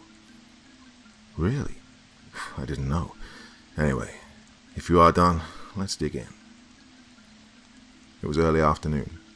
The table was set, and we enjoyed what was to be one of our last camping trips together. We all had different plans for after we graduated. Vihan was going to go back home and work in his father's company. Yannick wanted to stay in Edinburgh, or perhaps move to Glasgow, but definitely didn't want to go back to his parents' house. They seemed to be in perpetual argument. As for me, I was planning to go and settle somewhere in the south of England, hopefully one day working my way into the city. As for now, well, I had all I could ask for. Good friends, good food, and this quiet, untouched haven, away from everything and everyone. Even the weather was surprisingly good and mellow. It was still early in March, but instead of bone-rattling blizzards and icy rain, we got to enjoy a very still afternoon, only disturbed by our laughter and the chirping of birds. We opened a bottle of wine, supposedly handmade by Yannick's grandfather in Poland, and let the time slip away from us. It was one of those days where all my problems could blur away into the distance, and I couldn't care less about the world around me. Just me, my friends, and the beauty of nature surrounding me. It was serene, pure, and I soon found myself lulled to sleep. I shook, forcing my eyes wide open, ready to be made fun of by my companions. But to my surprise, they were sleeping too. "Hey guys, wake up! You're gonna freeze like this," I said, my voice raspy and crackling. I could feel my heart pounding against my chest, hearing my pulse in my ears. I gulped heavily, unable to shake this feeling that something had happened. I found it, creepy that we'd all fallen asleep so easily, especially considering the temperature outside. What, man? Ian whined. What do you want? Guys, hey, we all fell asleep at the table. We're going to freeze like this. Vian was still cuddled up against his chair, his short curly hair moving slowly with the wind. There's something weird about this place, guys, I said worriedly, still perplexed by the fact we'd all fallen asleep without even realizing it. Vihan let out a long yawn, barely opening his eyes. Ian shook him by the shoulder, which finally did the trick. Oh, it's so nice and warm. I froze. I was trembling so my dizzy mind didn't quite grasp it, but I was actually feeling really warm. I put my right hand against my face, and despite wearing no gloves, it felt unnaturally hot. There's something wrong going on here. We fell asleep without anyone realizing, and now we don't even feel cold? What the... Guess it's okay, Yannick interrupted me, lifting his hand and reaching out for his grandfather's bottle. I don't know. We were just tired. The trip was kind of long, and then we ate. They say clean air and good wine make you feel sleepy. Perhaps you're right. Maybe I got jumpy for no reason. Yeah, man, it's fine, he reassured me, his voice echoing around us. My friends, we were only out for 30 minutes, V pitched in. A little nap after lunch is healthy. Yeah, of course. I nodded my head, now ashamed at my reaction. I was worried my friends would pick on me for what I'd said. Look at the sun. It's almost gone. How about we call it a day? I'm still pretty tired. We can wake up early tomorrow and hike. That's a good idea, Ian. Vihan agreed. He seemed the most tired of the group. I stretched my body, which had gotten stiff from the chair, and stood up. Guess I should go inflate the Vauxhall presidential suite, I joked, still feeling really tired. My friends nodded in agreement, and each of us went for their own quarters. The night had just begun, and I couldn't let go of this silent fear, the creeping chills running down my spine, that something bad was about to happen. It was easy for me to prepare my bed for the night, but although I was comfortable, I think I wasted quite a few hours trying to fall asleep. Those questions were spinning in my head, trying desperately to figure out what could have caused us to black out the way we did. We didn't even drink that much, especially me and Vihan. I thought it might really have been the air, so clean and crisp, that we got a sort of oxygen shock. That was stupid, I murmured to myself. I guess you can really faint from too much of it, but it's still so unusual. And then, a truly terrible thought went through my mind. What if someone had drugged us? That would explain the ease with which we all went under. I tapped on the passenger seat, searching for my phone. With the light from it, I looked throughout my things. Wallet, document holder, even went through my sack with clothes and hiking supplies. Everything was there. That fact, instead of giving me relief, made me even more anxious. It wasn't a robbery, and, well, there was nobody around us for miles, so if someone really did drug us, it must have been one of my friends. Maybe it was an ill-mannered prank, but it had gone way too far. Besides, who and how did they even put anything in my food? I started retracing the events that had unfurled before, but my memory was hazy. My senses seemed to have suffered from whatever had happened to me. Guess that's why I felt so warm for no reason, I surmised, giving a quick and worried look to all 4 locks of the Astra. To my relief, they were all down, indicating relative safety, giving me at least some moments to react if someone did try to attack me in the night. I activated my phone's flashlight again and looked through the car for any item that I could use in case of an emergency. My frantic eyes stopped at the sight of the hammer my companions had used to set up the tents. I grabbed it and clenched it with my fingers. I'm just being paranoid. They're my friends. I don't think they're capable of doing something weird like that. Yannick, is a very straightforward guy. He's the sort to yell at your face, say stuff about your mother, and then apologize just a minute later. He never struck me as the kind to hold a grudge or plan a petty prank like this. And Vian, well, as I said, I often find him hard to read, but at the same time, he's the most harmless guy I know. He was always so passionate about the abuse of farm animals, and well, whatever people said to spite him, he'd never retaliate. He wouldn't shout at anyone, even if they were outright swearing at him. Did he snap? Ian always made fun of his beliefs. It's been years now, and V had never really done anything about it. Maybe he just couldn't take it anymore.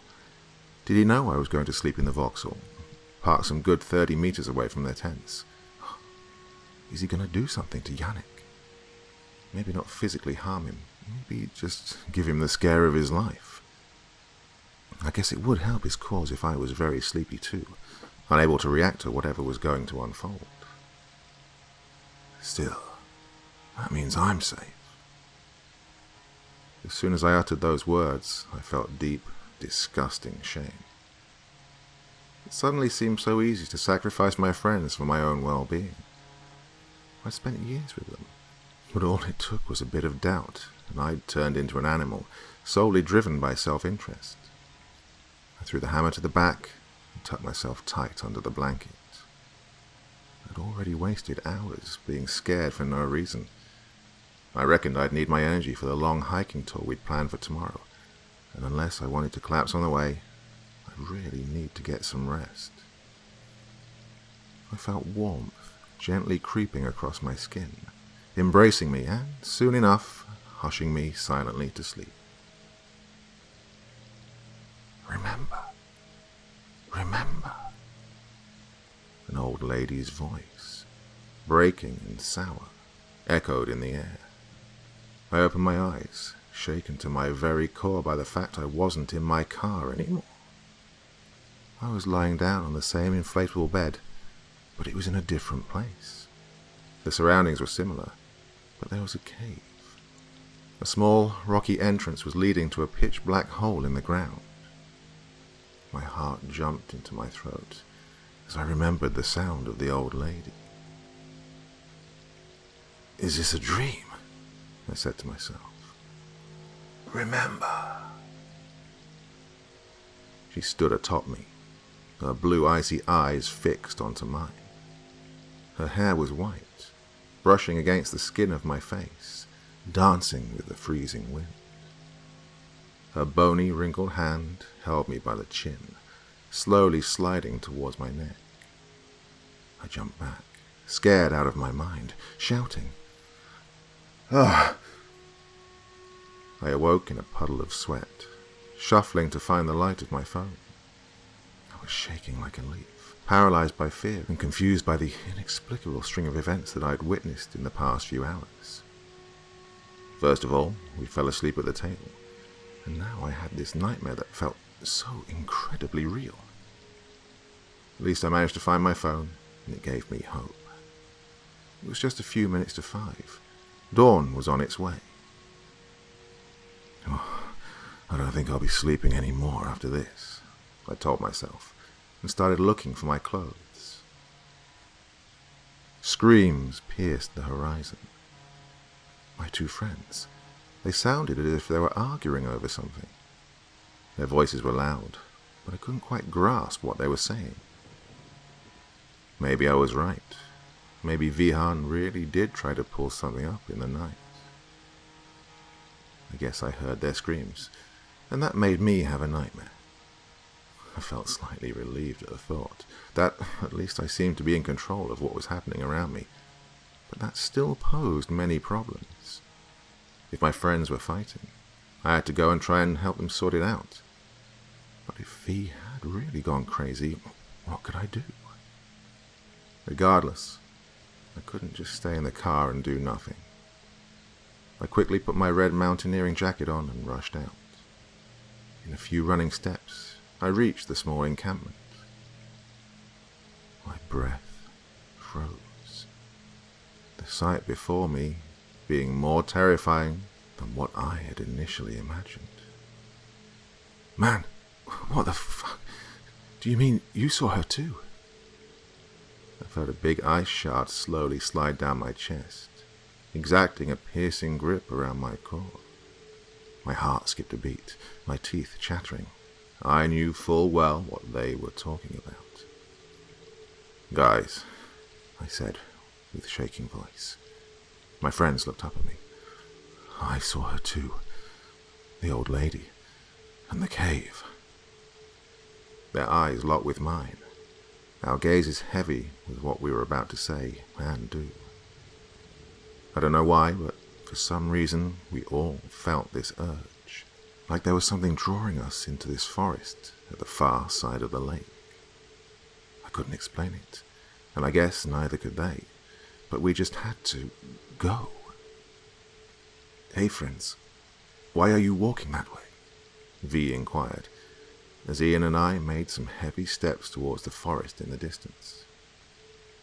Don't you feel it too? I asked, understanding full well how insane I sounded. After all, there was no reason to go there. In fact, there was all the reason in the world to go the other direction, get in the car and drive the hell away from here. I do, but maybe we wait until dawn. What if she's still there right now? Aren't you guys scared? I hate to admit it, man, but yeah, I'm scared like an axe-bound chicken, Yannick whispered, undeniably shaken himself. Sorry, guys, I added. I think I have to go. Unable to perceive what force or reason was driving me to run towards the dense, dark forest in the distance, instead of waiting for the dawn and the comfort its light would bring, I sprinted. Step by step, I got closer and closer to the trees, and soon I jumped through the shrubs and into the unpierceable black of the thick canopy. I saw no stars, no moon. Even the weak light of the impending daybreak was not strong enough to reach me, but I kept going. I don't know how or why, but I just knew. I knew where I was going. Not breaking my stride, I emerged through the trees at another clearing, much smaller than the one we set up camp in, but this one had one distinct feature: a small, pitch-black hole in the ground, eerily embedded in the rock of the hill behind it.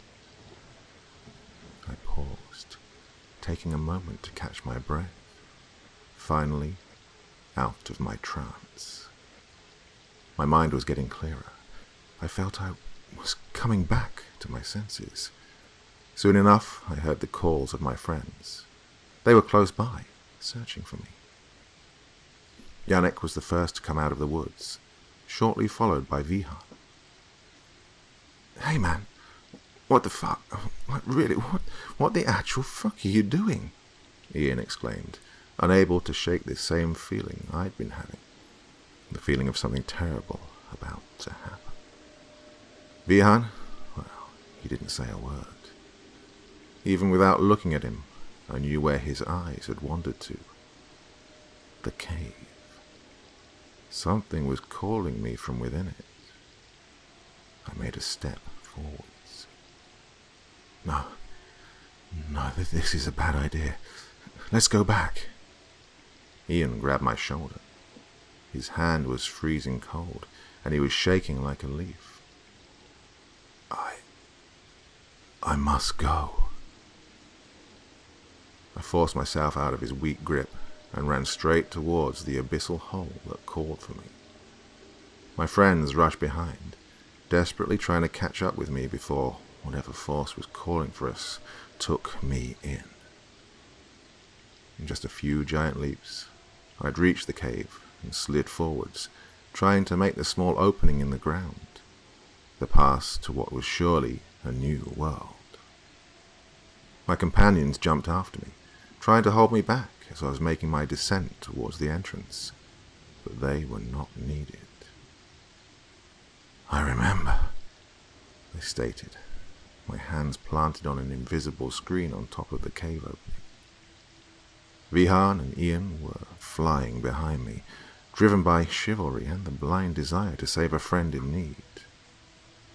The momentum carried them over, the slippery ground underneath denying them grip. Soon their bodies came on top of mine, and all I needed was to move away, barely correcting their descent with my arms so they could safely drop in. As they screamed, their eyes asking 1,000 questions which their minds could not put words to, I told them, "You were good friends. You have served me well. Now you shall receive a gift." Like a vortex of dark energy, the gateway of the cave sucked them in, muffling their horrified voices and setting them free. Oh, it was such a beautiful night. So many stars shone atop the clearing. The fresh breeze carried the smell of pine trees, and I could hear the gentle rocking of the lake behind me. "Master will be pleased," I exclaimed, unable to hold back my excitement. "The harvest will soon be upon us. Oh, how blessed the two of you must be, to give away your mortal lives for him. Damned be my soul, but I envy you as I cannot." This experience, it was all too tiring. How many years has it been? I keep notes, as I always forget after each rebirth. The North always beckons me, but somehow, when I try to write down the dates and the years, my hand does not obey me. Alas, this body needs to sleep once more. I don't have much time left. I lay down, my weary back pressed against the bark of an old tree. I scribble these notes onto paper, unable to shake both the euphoria of what transpired and the weight of my rapidly aging eyelids. I decide to sleep, for when I wake, I shall see my friends again, reborn, given the gift of my master. I must have been out for hours when I came to this interesting sensation.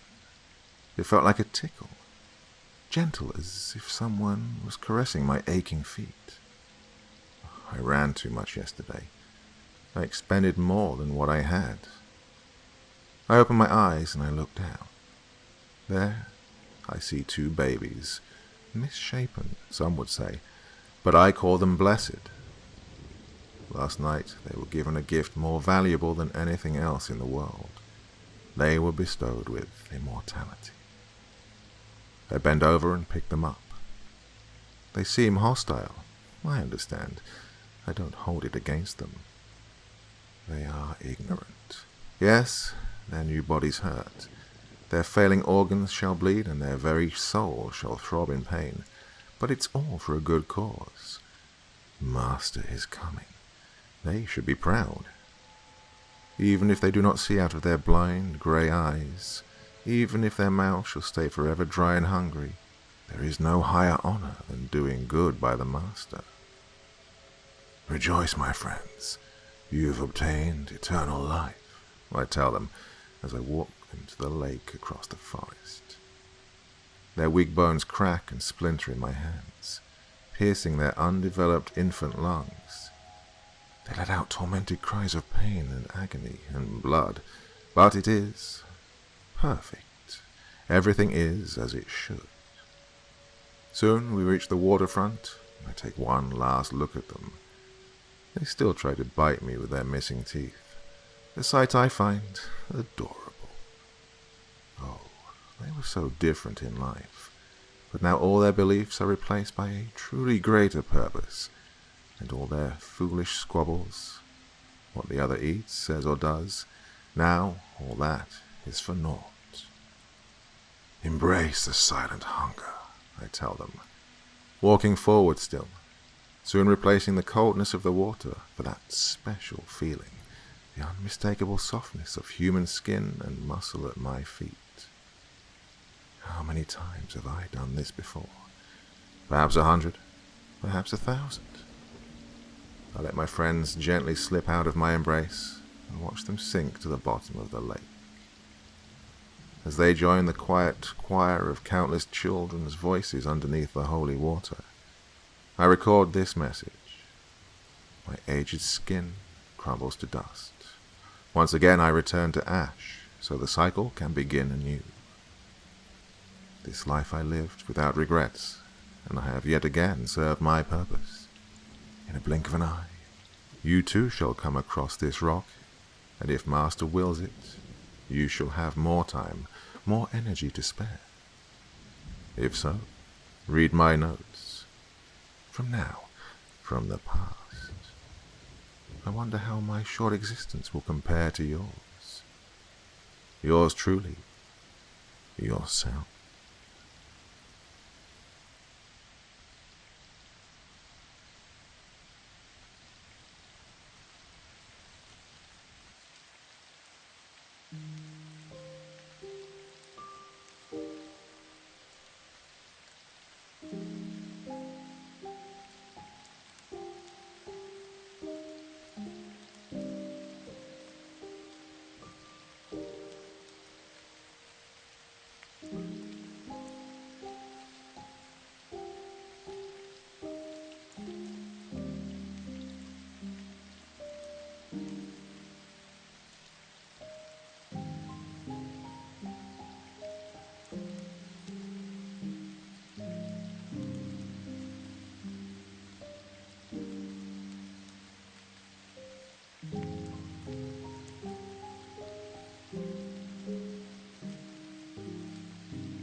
Thank you so much for taking the time to listen to this story today. It really means a lot to me and to the author of the story, of course.